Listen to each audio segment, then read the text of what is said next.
মধ্যপ্রাচ্যের উত্তপ্ত আগুনের আঁচ সরাসরি এসে পড়েছে জর্ডানের মার্কিন ঘাঁটিতে। শুক্রবার রাতের অন্ধকারে যখন আকাশপথে ধেয়ে আসা ইরানি ব্যালিস্টিক মিসাইল ও ড্রোন রুখতে ব্যস্ত ছিল মার্কিন সেন্টকম, তখনই এক ভয়াবহ হামলায় প্রাণ হারান 2 মার্কিন সেনা। এই ঘটনার পর থেকে নিখোঁজ রয়েছেন আরও একজন সেনা সদস্য, যার সন্ধানে এখন চলছে হন্যে হয়ে তল্লাশি। ঘটনার সূত্রপাত শুক্রবার। মার্কিন প্রতিরক্ষা বাহিনীর দাবি অনুযায়ী একযোগে ইরানি মিসাইল ও ড্রোন আক্রমণের মোকাবেলা করতে গিয়ে এই প্রাণহানির ঘটনা ঘটে। পেন্টাগনের পক্ষ থেকে জানানো হয়েছে, জর্ডানের মাটিতে কর্তব্যরত অবস্থায় এই সেনারা তাদের প্রাণ বিসর্জন দিয়েছেন। আহতদের দ্রুত চিকিৎসার জন্য জর্ডানের হাসপাতালে নিয়ে যাওয়া হলেও পরিস্থিতি নিয়ন্ত্রণে আনতে বেগ পেতে হয়েছে মেডিকেল টিমকে। ইতিমধ্যে 4 জন সেনাকে প্রাথমিক চিকিৎসার পর ছেড়ে দেওয়া হয়েছে। সেন্টকমের পক্ষ থেকে অত্যন্ত সতর্কতার সঙ্গে জানানো হয়েছে, নিহত সেনা সদস্যদের নাম এবং পরিচয় তখনই প্রকাশ করা হবে যখন তাদের নিকট আত্মীয়দের আনুষ্ঠানিকভাবে এই দুঃসংবাদ জানানো শেষ হবে। প্রোটোকল মেনে আগামী 24 ঘণ্টা কোনো স্পর্শকাতর তথ্য প্রকাশ করবে না মার্কিন সামরিক কর্তৃপক্ষ।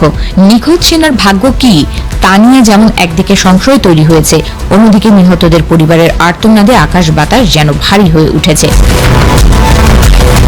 আক্রমণের পাল্টা জবাব হিসেবে ওয়াশিংটন কি কোনো বড় পদক্ষেপ নেবে নাকি কূটনৈতিক পথে হাঁটার চেষ্টা করবে, সেই প্রশ্ন এখন ঘুরপাক খাচ্ছে বিশ্বজুড়ে।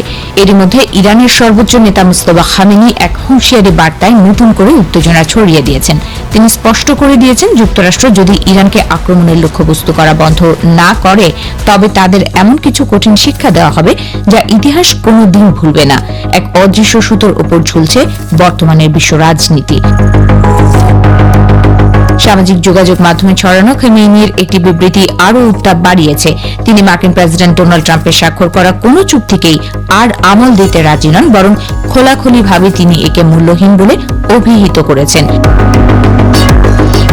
যুদ্ধের প্রথম দিন থেকে জনসমক্ষে না এলেও খামেনির এই কথা বুঝিয়ে দেয় যে পর্দার আড়ালে থেকে তিনি পরিস্থিতি নিয়ন্ত্রণ নিতে মরিয়া হয়ে উঠেছেন। 2 দেশের এই বাক্য বিনিময় যে আলোচনার টেবিলে কোনো সমাধান আসার পথ চিরতরে বন্ধ করে দিল তা আর বলার অপেক্ষা রাখে না। এদিকে মাঠ পর্যায়ের যুদ্ধের পরিস্থিতি হয়ে উঠেছে আরো ভয়াবহ। মার্কিন সামরিক বাহিনী দাবি করেছে যে তারা গত সারা রাত ধরে টানা ইরানের নজরদারি সাইট, লজিস্টিক অবকাঠামো এবং সমুদ্রপথে ইরানের সক্ষমতা ধ্বংস করতে আকাশপথে আঘাত হেনেছে। তবে এই আঘাতের পাল্টা জবাব দিতে দেরি করেনি তেহরান।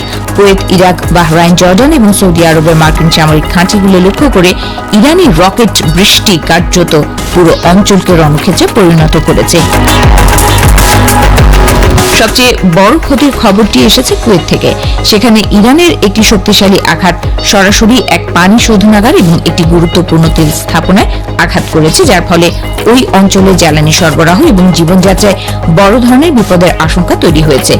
আগুনের লেলিহান শিখা যখন কুয়েতের আকাশে দেখা যাচ্ছে, তখন সাধারণ মানুষ কেবল প্রার্থনা করছেন এই ভয়াবহ ধ্বংসলীলা যেন এখানেই থেমে যায়। কিন্তু পরিস্থিতি যেদিকে করাচ্ছে তাতে শান্তি ফেরার কোনো লক্ষণই দেখা যাচ্ছে না।